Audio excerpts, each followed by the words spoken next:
செய்திகள் தொடர்கின்றன. Fashion Rio என்ற பெயரில் கோடைக்கால ஆடை அலங்கார கண்காட்சி ஒன்று பிரேசில் தலைநகர் ரியோ டி ஜெனீரோவில் நடைபெற்று வருகிறது. லத்தீன் அமெரிக்க நாடான பிரேசில் தலைநகர் ரியோ டி ஜெனீரோவில் ஆண்டுதோறும் அழகிகளின் மெல்லிய நடையுடன் கண்கவர் ஆடை அலங்கார அணிவகுப்பு நடைபெறுவது வழக்கம். அதன்படி தற்போது அங்கு கோடைக்காலம் நடந்து வருவதை முன்னிட்டு கோடைக்கால ஆடை அலங்கார அணிவகுப்பு கண்காட்சி நடைபெறுகிறது. இதில் ஏராளமான மாடல்கள் பங்கேற்று வருகின்றனர். பிரபல ஆடை அலங்கார நிபுணர் அலெக்சாண்டர் வடிவமைத்த ஆடைகளை அணிந்து கொண்டு துள்ளல் இசைக்கேற்ப அழகிகள் அழகு நடை நடந்து வந்த காட்சி பார்வையாளர்களை வெகுவாக கவர்ந்தது. ஆப்கானிஸ்தானில் நிலை கொண்டுள்ள பிரெஞ்சு படைகள் இந்த ஆண்டு இறுதிக்குள் வாபஸ் பெறப்படும் என்று பிரான்சின் புதிய அதிபர் ஹோலண்டே அறிவித்துள்ளார். பிரான்ஸ் அதிபர் பிரான்கோயிஸ் ஹோலண்டே ஆப்கானிஸ்தானில் சுற்றுப்பயணம் மேற்கொண்டார். முன் அறிவிப்பின்றி அவர் ஆப்கானுக்கு சுற்றுப்பயணம் மேற்கொண்ட நிலையில் பிரான்ஸ் அதிபர் ஹோலண்டே ஆப்கான் அதிபர் ஹமீத் கர்சாயுடன் இணைந்து செய்தியாளர்களை சந்தித்தார். ஆப்கானில் நிலை கொண்டிருக்கும் நேட்டோ படையில் இணைந்து பணியாற்றும் பிரெஞ்சு வீரர்கள் இந்த ஆண்டு இறுதிக்குள் வாபஸ் பெறப்படுவார்கள் என்று அவர் அப்போது தெரிவித்தார். எனினும் ஆப்கானுக்கான மனிதாபிமான உதவிகள், கல்வி, சுகாதாரத்துறை வளர்ச்சிக்கான நிதியுதவிகள் தொடர்ந்து அளிக்கப்படும் என்றும் ஹோலண்டே அறிவித்தார்.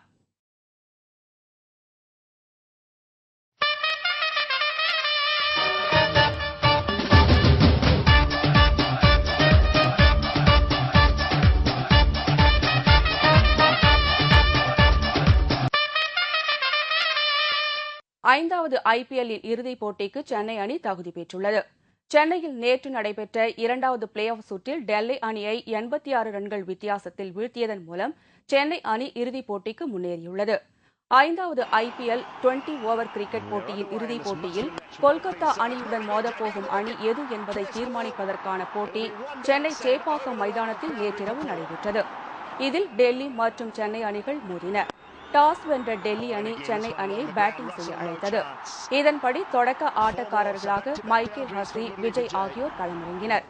முதல் ஓவரில் முதல் 2 பந்துகளை பவுண்டரி அடித்து தனது ரன் கணக்கை விஜய் அதிரடியாக துவக்கினார்.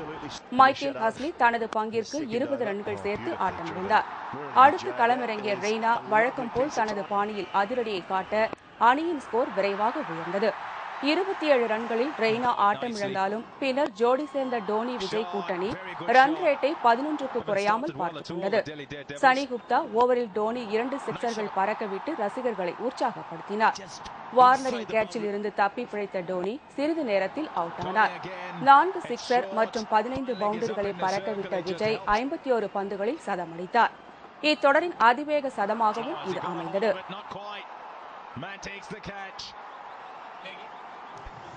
Vijay on 99 off just 50 balls,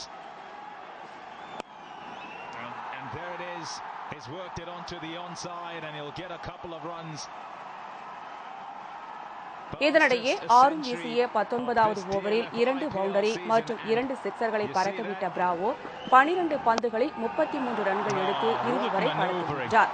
இதன் காரணமாக சென்னை அணி 20 ஓவரில் 5 விக்கெட்டிற்கு 222 ரன்கள் எடுத்து இத்தொடரில் அதிகபட்ச ஸ்கோரை பதிவு செய்தது. கடின இலக்கை விரட்டிய டெல்லி அணிக்கு தொடக்கமே அதிர்ச்சி காத்திருந்தது. வார்னர், கேப்டன் ஷேவாக் ஆகியோரை சென்னை அணியினர் எளிதில் வெளியேற்றினர். ஜகாதி ஓவரில் 2 சிக்சர்களை பறக்கவிட்டு சென்னைக்கு கிலியை ஏற்படுத்திய ராஸ் டெலரை ஆல்பி மார்கல் வெளியேற்றினார். அஸ்வின் சுழலில் ஆண்ட்ரின் ரசல் சிக்கினார். சென்னை அணிக்கு சிம்ம சொப்பனமாக விளங்கிய ஜெயவர்தனா 57 ரன்களில் நடையை கட்டினார். இதனையடுத்து டெல்லி அணியின் விக்கெட்டுகள் அடுத்தடுத்து வீழ்ந்ததால் 16.5 ஓவரில் 136 ரன்களுக்கு அனைத்து விக்கெட்டுகளையும் இழந்தது. இதனால் சென்னை அணி வெற்றி பெற்று இறுதிப் போட்டிக்குள் நுழைந்தது. சென்னை தரப்பில் அஸ்வின் 3 விக்கெட்டுகளை வீழ்த்தினார். இதனால் மகிழ்ச்சி வெள்ளத்தில் திளைத்த சென்னை ரசிகர்கள் பட்டாசுகள் வெடித்து ஆடிப்பாடி ஒருவருக்கொருவர் வாழ்த்துக்களை பரிமாறிக்கொண்டனர். மேலும் இறுதிப் போட்டியில் கொல்கத்தா அணியையும் இதேபோல் சென்னை அணி வீழ்த்த வேண்டும் என்றும் வீரர்களுக்கு சென்னை ரசிகர்கள் அன்பு கட்டளையிட்டுக் கொண்டனர். நாளை சென்னையில் நடைபெறும் இறுதிப் போட்டியில் சென்னை அணி கொல்கத்தாவை சந்திக்கிறது. இறுதிப் போட்டியில் வெற்றி பெற்று சென்னை அணி ஹாட்ரிக் சாதனை படைக்க வேண்டும் என சென்னை ரசிகர்கள் ஆவலுடன் காத்திருக்கின்றனர். மாதிரி நாங்க நினைச்சே பார்க்கல அவர் அடிப்பார். அவர் டக்கு டேட் வேற நாங்க நினைச்சிட்டு இருந்தோம். பட் அவர் செம கலக்கிட்டாரு. தோனில சொல்லவே தேவையில்ல. அவர் எப்பயுமே ராக்கிங் ஸ்டார் தான். Is a man of cool. so Mr. Cool rocks. Hat-trick எங்களுக்கு தான், யாருமே இல்ல. செம ஹேட்ரிக் அடிக்க போறோம் சென்னை. விஜய் வந்து ரொம்ப சூப்பராக பர்ஃபார்ம் பண்ணாரு. இதே மாதிரி நெக்ஸ்ட் மேட்ச் அவர் பண்ணாருன்னா கண்டிப்பாக நாங்கள் வின் பண்ணுவோம்.